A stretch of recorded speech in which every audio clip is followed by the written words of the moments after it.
All right, well, good evening. It's Monday, June 8th. It's 5 o'clock. Okay. Roll call, all members are here. Is there any corrections to last month's Nope. minutes? Perfect. Hearing none, we'll move on to correspondence. Barney, is there any correspondence? I have not received any. Someone from the public wants to make a comment? Okay. We'll move on to topic A, which is battery energy storage system. Within your packet is the printout. I believe it's 46 pages, and we're going online. Spoke with the fire chief today.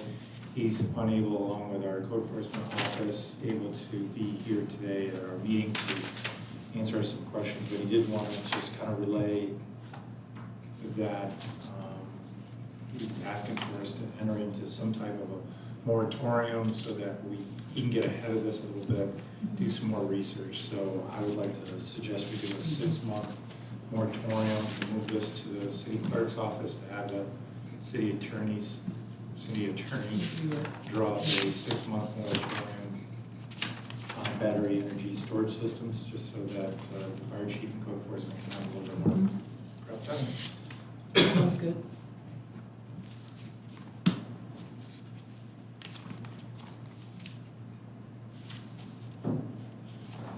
So before we move on, is the battery energy storage system, are they looking anywhere in particular in the city of Oneonta? Is there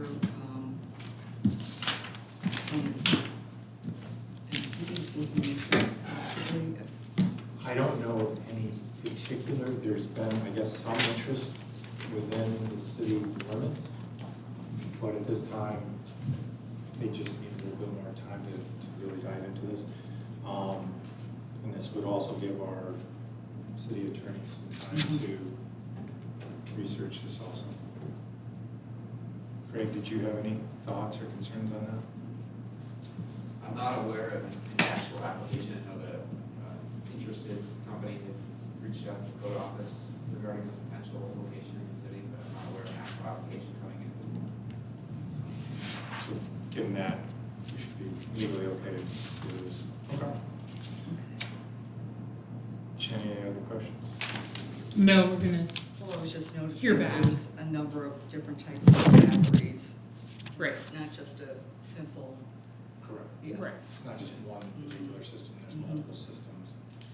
What does that look like for emergency services, everyday usage, proximity to residential Right, space, other commercial space? Okay. But that also means that we still continue to read up on this. So having an opportunity now to read this document along with research would be advisable. The tobacco-free legislation, Yeah, I saw that okay, back and forth. right, and then I feel comfortable moving that up to council if everybody else does. Okay. I thought Mo was actually going to drop off a map. I don't, Make yeah, I sure- haven't seen I'll make sure a map gets attached to the legislation. So again, that's 1,000 feet from an existing school, it. Right, Okay. okay? And as you read the documents from the city attorney, he's Yeah. explaining the reasons why.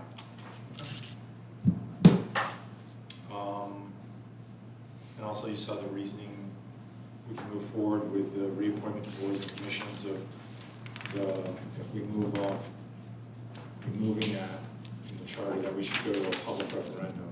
So basically, we could move the legislation, removing that from the charter, but then allow the public to weigh in on it come November. Okay? for the 3 terms, Right, for removing the 3 terms. the 3 terms, and then it comes back right to the council members where we're going to be reaching out to the different boards and commissions. Probably the mayor's going to divide that up amongst the council council members to go through the list and make sure that they've been actually doing their job. Mhm. Okay. So at this point, are we looking at eliminating the three-year terms?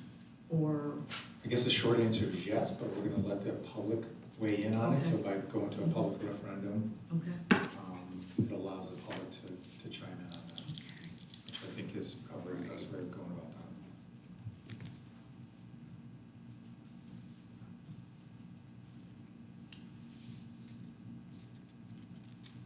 Down, I know I'm kind of bouncing all over the place, but on the administrative fees, I guess I'll kind of go out of the gate on this one. Shannon, when we started this process, you kind of gave your personal testimony that you had run into something Mhm. where they fined you. If you hadn't paid the city that fine, right? Which time? But if you hadn't, right, and made that debt go away by the end of the year. It goes to county. It goes to the county, that's right. And county So- collects it. You would run the risk of a clock running off 3 years now. You would say, okay, I didn't pay the fine to the city, but I'm Mhm. going to the county. You could actually stretch that out for 3 years, and then you would have to pay it or lose your home for whatever that amount is. Well, right, the county will attempt to collect. Right. Yeah. And generally what they do is, now what they have to, by law, is they have to auction off the property, pay off whatever debt is owed, and Right. then give the property owner. The rest. the- Right. The previous owner the money, right? So for me, I know we have quite a few cases on the administrative fees. And Judy, jump in anytime you want, but to me, I'm thinking, I wouldn't want to lose my house for $400, and I sure don't want to lose it for $8,000. So like, where do we say, I want to make sure that our staff hours are paid for, but I also go, wow, some of these numbers are really high, and how do we come to a conclusion of compromising? I don't know if that's the right way of going about this. Is there a number that they reach to on administrative fees that they're still, in the code enforcement office, going to be pressured to pay? By the end of the year, if they don't, it's going to go to the county, and then the county makes the city whole, and then the 3-year clock starts. So I don't know if in your mind, I know you're kind of new to the department, is there a number or a cap that we should put this at? We don't have a number. Greg, did you wanna speak to the mayor is looking into it, has asked us to, look into how his concept could work with Municity and KBS, so we're looking into that, which would be a set fee for the cost of the admin work on late fees. But just so you know, just because it went to the taxes, on people's taxes, we're still accruing that fee daily the next year. They haven't turned the paperwork in, doesn't end. But we are looking into a set fee instead of an accruing fee. Right, Right. But like, if you don't shovel or mow, right. and you don't pay that fee, it'll go to your taxes. Anything you don't pay, the water bill, anything will go to your taxes. And that's not easy to deal with, but that's a fixed number, and so Judy's bringing up some good points. So the mayor is working on something that it would be a fixed number rather than having this escalating. It'd be a fixed number of bills periodically if you still haven't returned your item. And the number hasn't been determined and the process hasn't been figured out in our department yet. So Right. we don't have anything set in stone yet. But we are looking into a different methodology. Right. so, And will that, I'm sorry, will that also include looking at failing at, say, a plumbing heating inspection or a electrical inspection, Yeah, or a safety factor in a building inspection? It would, right now our admin fees are put on the items that are not submitted. So your inspections, your electrical inspections, your smoke detector inspections, things like that. I don't have the complete list in front of me, but So we're looking at that particular admin fee that accrues. So would that mean that there will be different tiers as far as administrative fees? And would there eventually be like a sunset clause? Like how far can this continue to, or would that end once you come to a certain amount, but it still has to It be would end paid? it would end once they submit the item that they're supposed to submit. It would just be a different way of charging the administrative costs to administer the fact that that hasn't been submitted. And the mayor's presented this to your department. How much longer do you think you need to kind of bring something forward?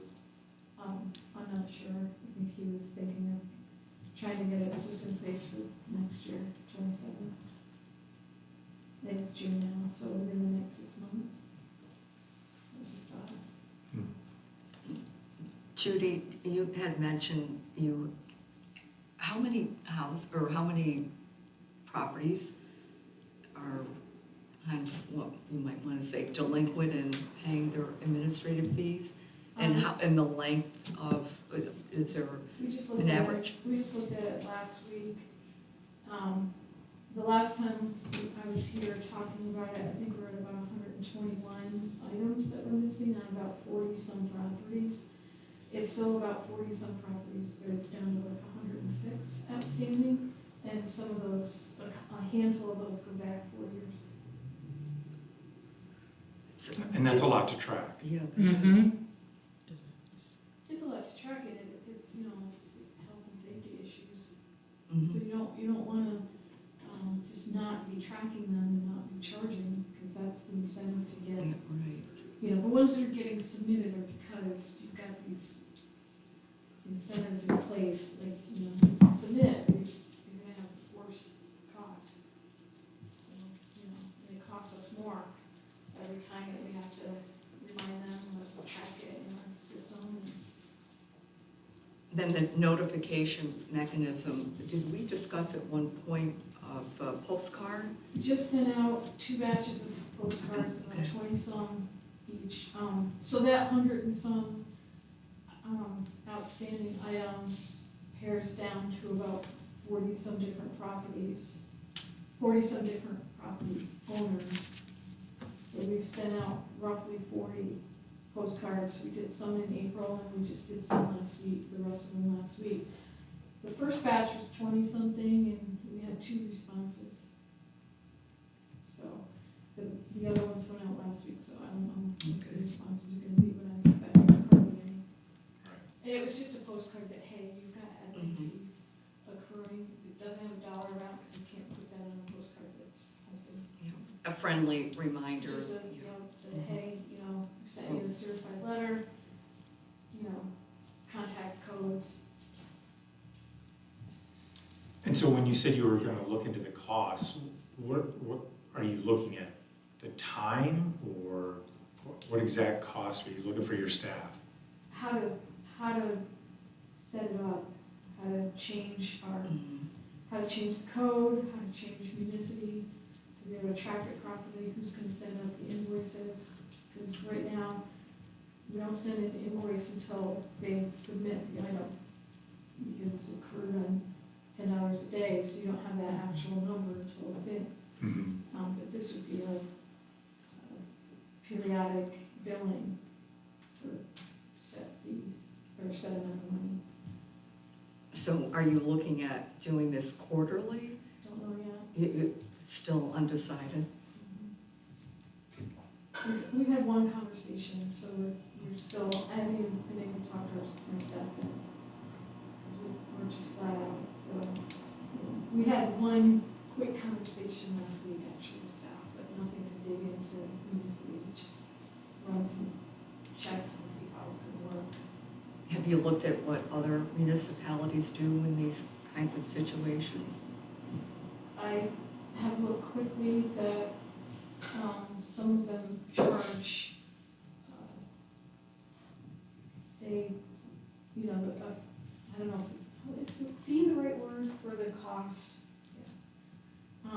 they don't charge a penalty, it's a fee for what it costs their staff to deal with the items not coming in, and having to keep track of that. And that's what most communities do, is my understanding, if they do it at all. I'm just curious how we can have reoccurring fees on an amount that we were made whole by the county. So if you could find that out, that'd be great. It's not on the amount, the fee isn't on the amount, the fee is on the fact that they have not returned, they have not submitted what they're supposed to submit. Right, I mean, so if, say they owed $800 by the end of 2026, and the county pays us the $800, how are you charging them any more on reoccurring fines? We've been made whole. We've only been made whole for that year. We haven't been made whole for the fact that we still have to continue to track it, they still haven't submitted what they're supposed to submit. So it's a new amount, we're not continuing on from the It's $800. it's a brand new amount, just like the $10 a day thing is a brand new amount every day. This would be a new amount, the difference would be a set amount that we figure out, and it would be, either monthly or quarterly, monthly or 60-day bill or quarterly. And then we have to figure out what to do if they submit between that deadline, of, if you give them 30 days, they have to submit, you're gonna bill that. If they submit halfway through, what do we do with that, or we prorate, or just, so it's, we have to just figure it out, figure out the amount, and fine tune the details. Right. And then, Are you looking at tiering the type of issue? probably not. So the generic amount, no matter what the code violation is? I think one thing we've learned from, particularly unnecessary alarm ordinance, we've done a few times, and still Right. needs another adjustment at some point, is Mhm. that we need to keep things simple, especially when it comes to calculating fees and tracking things. So I think by having one set amount Right. would help avoid unnecessary complication in how we track and calculate things and confuse people potentially. Right. Simpler is better. Yeah, it Agreed. is. Yeah, and it needs to be based on the cost of administering these items not coming in. Correct. So it doesn't matter what isn't coming in. It doesn't matter if it's a smoke detector or if it's a housing inspection, it's still The cost of the a staff doing the cost labor. of staff, Correct. staying no matter. So, Mhm. we just have to figure out what that number is, be able to justify it, and then figure out the process, because I hate to use this word, but capacity, I mean, we do not have a ton of capacity between codes department and finance department, needs to be more work. Right. Yep, I was going to ask you that, if you had enough staff or We never have- dedicated, We do not have that enough was staff. the wrong question to ask, would you, We have the staff dedicated that staff are for that. budgeting for, we're looking for the zoning administrator person, that position's not filled. mm, But even with that, no, we don't have enough staff. But we do what we can do with who we have. have you had applications for that open vacancy? Just one. Just one? So are you also including in your, I guess, your research of this issue is, when do we actually shut the house down? Because if this is really about safety issues, you mentioned that earlier, if this is really about safety issues, when do we shut them down? When do we protect, if it's a rental property, generally that's what we're dealing with, when do we protect the tenant? Because the landlord isn't in compliance, right? That's what we started a year ago when we started looking, this is about compliance, right? So when do we shut the house down? That's what I don't need an answer today, but I would ask that you and your staff look at those infractions and say, well, this is serious enough, we need to shut it down. So, I would also say there's like a lot of varying instances, like with one of my situations, there were squatters and addicts in there and they kept stealing stuff and bringing it over, and so it was easier to get the house like where it was not, it was like condemned but not condemned. But then it's like, then that becomes cost to need of all these fines, they're racking up all this stuff, and now I have this financial burden, and then it's like, now I have to take the time to fix that all. and correct it all, and like, I'm one person trying to finance all that. So it's like, that was a way that they were supportive in making sure that I had somebody in the city who was property that, you know what I mean? It was like how they could help me at the time. So I think there's just varying instances, there's a lot of different ways that this impacts people. It's not all just straight up people who don't want to listen. I think some people just may not even have finances to handle some things. And we have some programs. I think there was some programs, right? For like redoing houses and properties. Otsego County had one.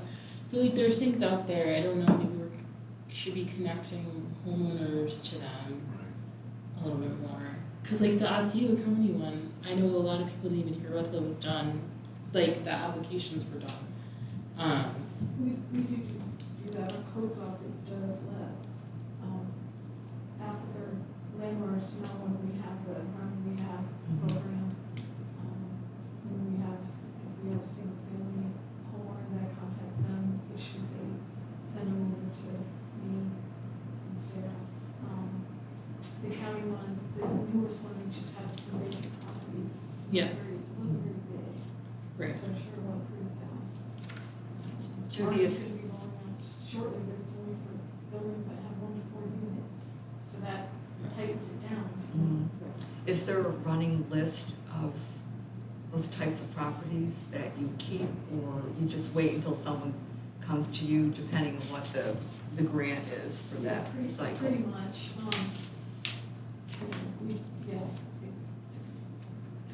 if there's code issues and it's a property that can, with the grant, can be fixed and maintained, because that's a big part of the grant, they'll pass it along. If it's a property that has had decades of issues and won't continue to be taken care of, we can't fund it. Okay. We do our best, but we're in the same department now, so that helps. Yeah.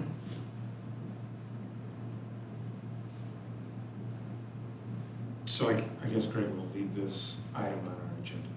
Yeah, bring it back next time. And do we need to bring back the nuisance alarms? It's on the list. I'm not sure how quickly we'll get to it, but at some point, yeah, because that's on the list for this year.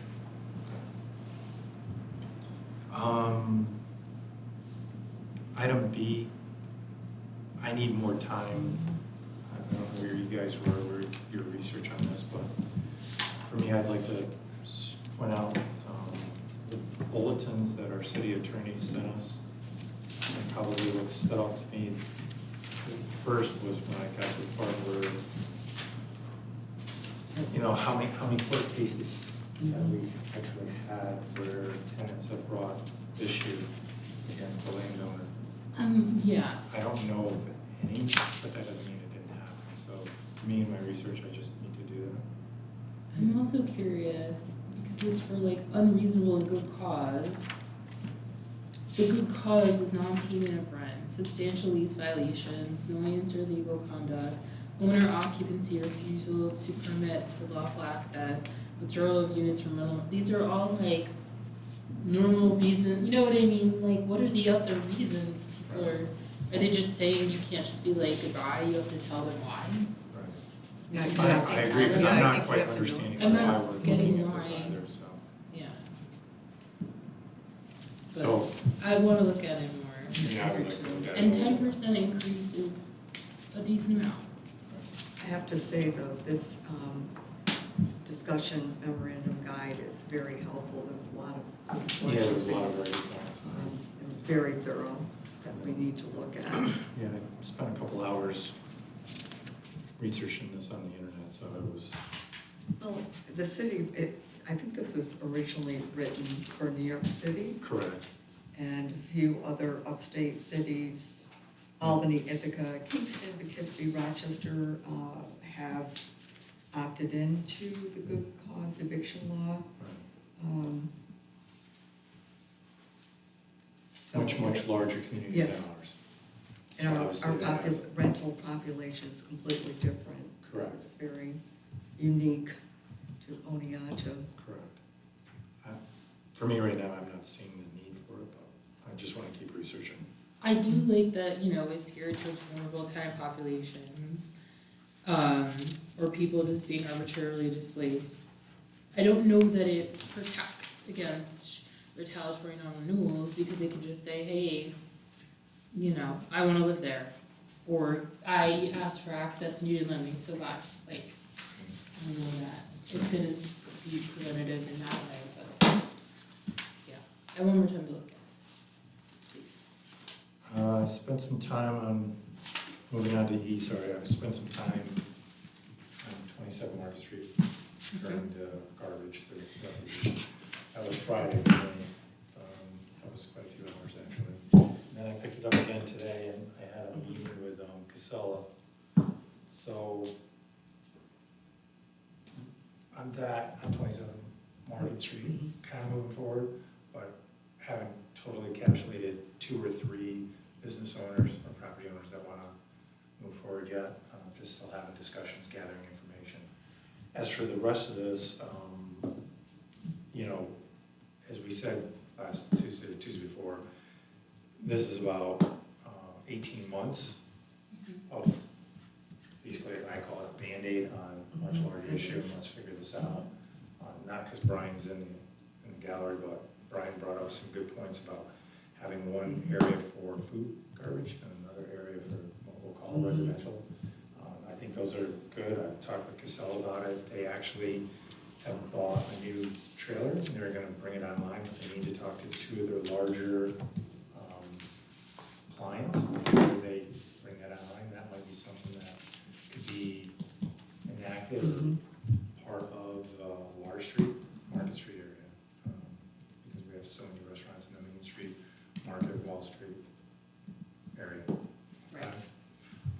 So for right now, I personally don't have anything conclusive to put in here for moving forward on our garbage or refuge. I just think for the 3 of us, we need to be looking at this more of a downtown, what does it work for all the different types of businesses and the different types of tenants. Yeah, the residential as Right. well as commercial. Right. Are we still looking at the tentative possibility of what we talked about with 27 Market? We're re-looking at that. Yeah, I'm actively trying to get some stakeholders together to enter into some type of lease. Would it involve all of the Water Street block section and the Clinton Plaza? How are they going to do that? Was it just for the ones that have the commercial businesses that have contacted you, or are they going to be the forerunners and have the others be part of that kind of coalition? I wish I had the answer to that, Okay. to be honest with you. Just really, we're at that incipient stage, and I'm trying to get out and have conversations with people that own businesses on Water Street, and then I gotta get to the folks that own businesses in the Clinton Plaza. I guess there's quite a bit of activity from Clinton Plaza since I think it's 5 or 6 years ago, they removed their dumpsters. Yes. And so they have been using, well, when it was on Water Street, and then now it's at 27 Market, so we need to get a better adjustment on what that really looks like and what kind of dumpsters there are, right? Yes. I stopped Friday, part of it, again, not because Brian is here, but, you know, spent some time with him and went over and, you know, look at the difference between the 2 haulers and how much trash is, whether inside that dumpster or not inside the dumpster. You Yeah, know, right. lots of people are submitting pictures of what it looks like on a Saturday or a Sunday or a Monday, and, you know, there's a definite difference. That and bulk items, other items that really should not be placed there Right. at all. And given the summer, with tourists coming in, we're expecting to be busier Right. this summer, so that's only going to increase the amount of trash, but at least commercial trash. Oh, I thought you were leading down the path of where people dump off Or, and possibly items that too, should yes. not be Mhm. part of Mhm. a dumpster, and they just put it somewhere in the general vicinity of the dumpsters. So,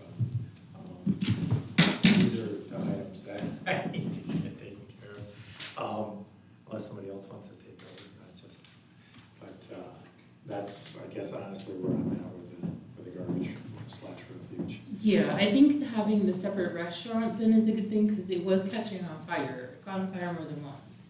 The dumpster that was across from China King. Right, So I think having something that's just restaurant right, just food. based, Yeah. yeah. Um, And then ultimately, we've got to talk with Judy and her staff about what does that look like for enforcement for trash receptacles.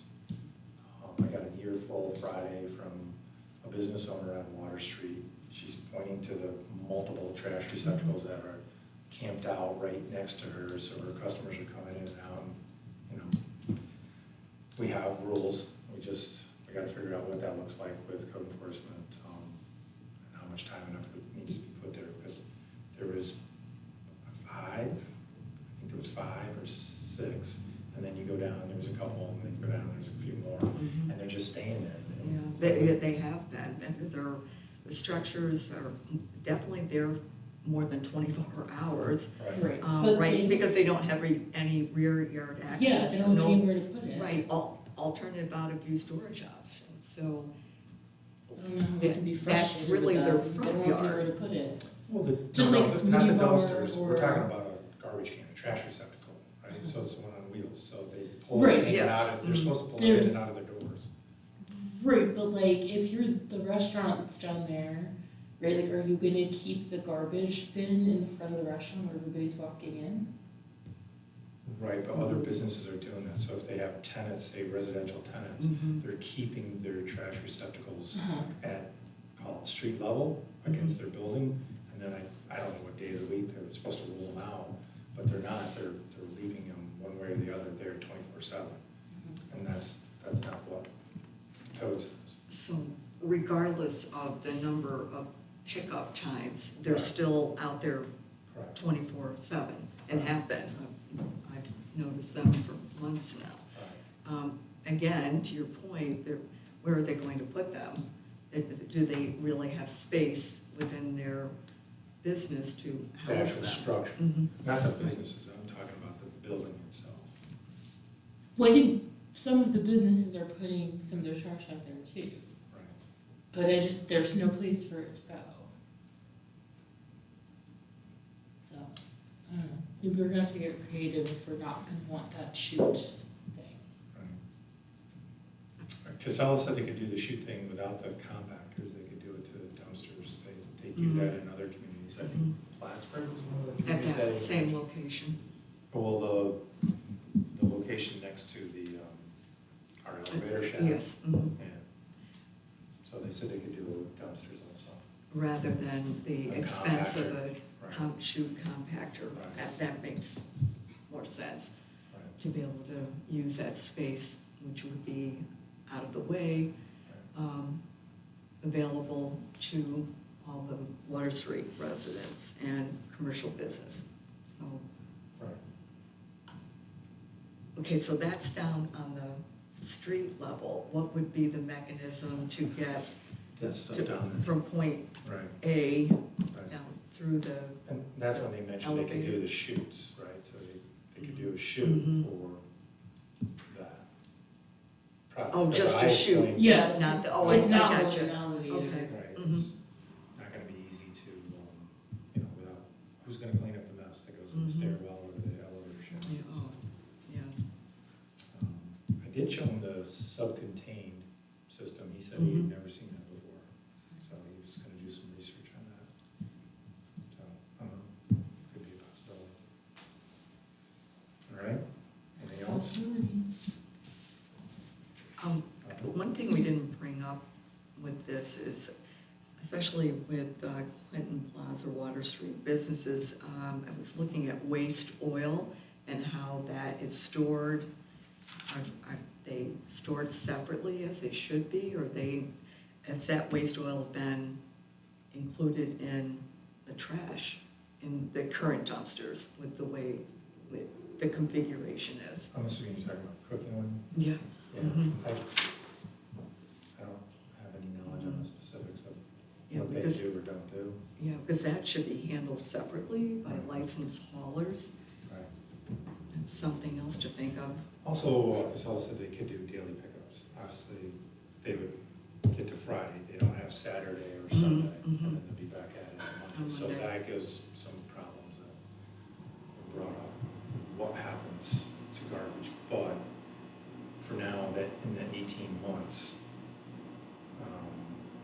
we could be looking at where those businesses that we've been talking about between Clinton and Water Street, you know, there's a daily rate charge, and they could be doing the daily rate charge so that we don't have food garbage piling up. Like if they don't have space, there is an option of doing daily pickups for food and trash, or food and, I don't know what else. we call it. Recyclable too. Well, Right. right, food, garbage, recyclables, and then trash. Yeah. But the food part is interesting because they're trying to recycle this, right? They're trying, that's why they're asking to their larger clients Mhm. to make sure they're gonna be interested in doing this so that they have enough that can be recycled. 'Cause I think, Greg, didn't we, when I got on council 7 years ago, didn't we enter into this, there was a piece of equipment, we were gonna dry out food product and Composting. compost, thank you. That's at Sewer Sand Gravel.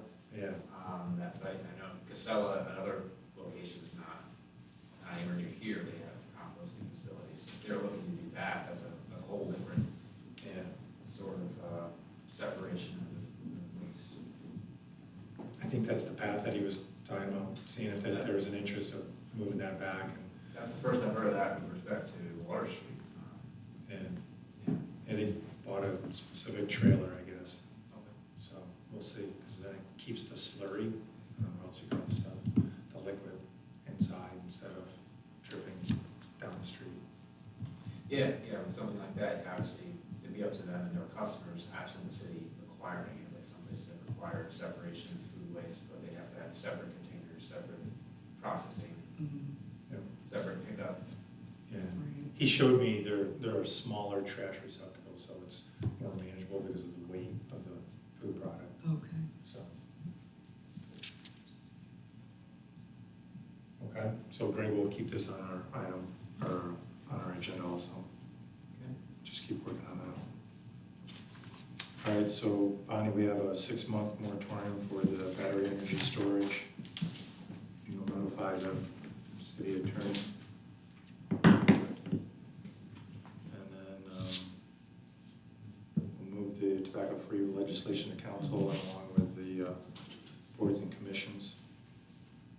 And we'll keep garbage and administrative fees on.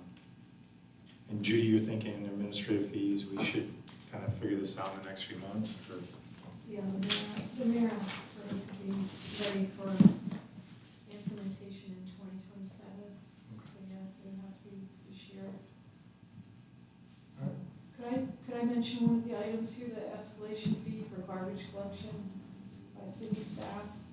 We actually do have that in our code. Okay. So, after the first violation, the second violation can be charged a $50 administrative fee. The third violation, a $100 administrative fee, and the fourth and subsequent violations, $150 can be charged. What was the, That's- what's the that's it. first number? What's the first number? The first number would be 50. the charge for the cleanup. So if we're talking trash, if Levi goes out and cleans up, then we charge for that cleanup. Okay, Okay. So that's the first violation, typically, what is that amount? 125, I think, Okay, unless it's a big one. And then we can add on per quarter hour, I believe. okay, So then the second violation, we would charge for the cost of the cleanup plus $50 admin fee.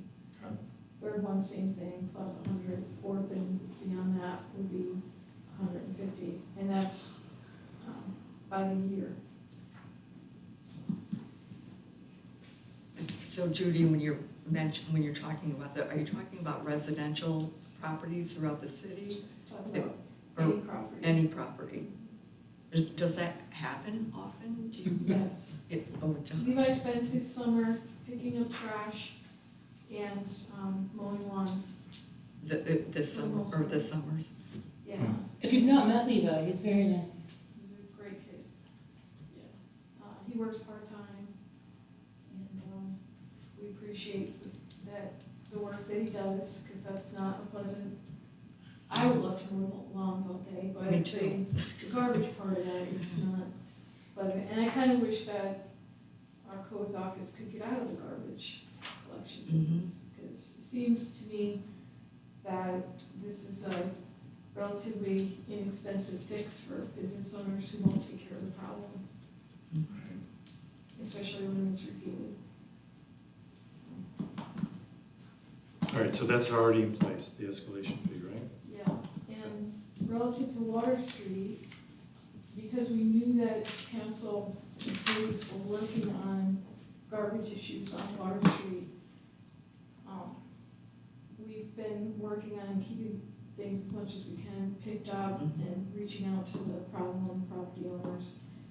But next steps would be like anywhere else, screening, you know, and that's gonna be, there's gonna be some issues with that, because you're still gonna have the trash, it would just be screened. Right. And if you're using that for public space, Yeah, that's yes. not optimal either. So at this point, no business or residential property owner has been fined for, or an administrative fee or any kind of fees at all since, No, we have gone that route, yes, but the next step would be screening, and we haven't pushed that on Water Street because we knew you were working on other solutions to it, so, but you had talked about before I said anything, like what is codes doing down there in the meantime, that's what we're doing, is we're pushing it on the administrative level and doing the cleanups and trying to remind business owners to keep it cleaned up down there while you guys were resolving Okay. it. The next steps on codes would be screening. So you bring it up, so like the trash receptacles that are not coming out or going back inside the structure, that breaks the code, right, on Water Street. They're supposed to only be out there for 24 hours and then be gone. right, Right, and if they're not, then, well, if they're a mess, then we are picking them up, cleaning it, and getting a bill for that. Right. We have had to, our codes people have had to talk to some of the business owners about cleaning it up, removing the empty containers, in a timely manner, you know. Do you find you do that on a regular basis? Is this a ongoing, like weekly? Yeah, Levi is in 3 days a week, and he's got a loop that basically starts with the downtown at least once a week, sometimes more often, and then he goes out elsewhere. Right. But our focus has been on the downtown, because we know how important it is to, Yes. you know, and we know that's where there's a problem, that's where people are gonna see it and say something. Right. So he starts there, and then he goes around the city.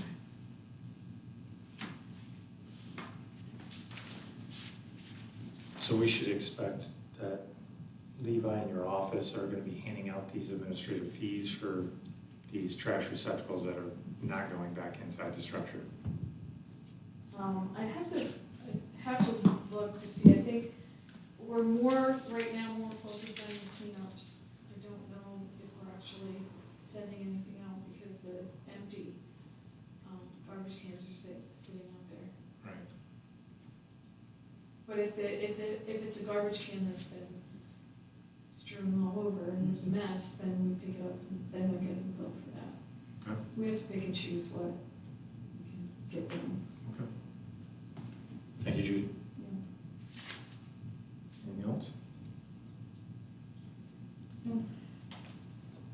Well, it's something that we, certainly been talking about for quite some time. Right.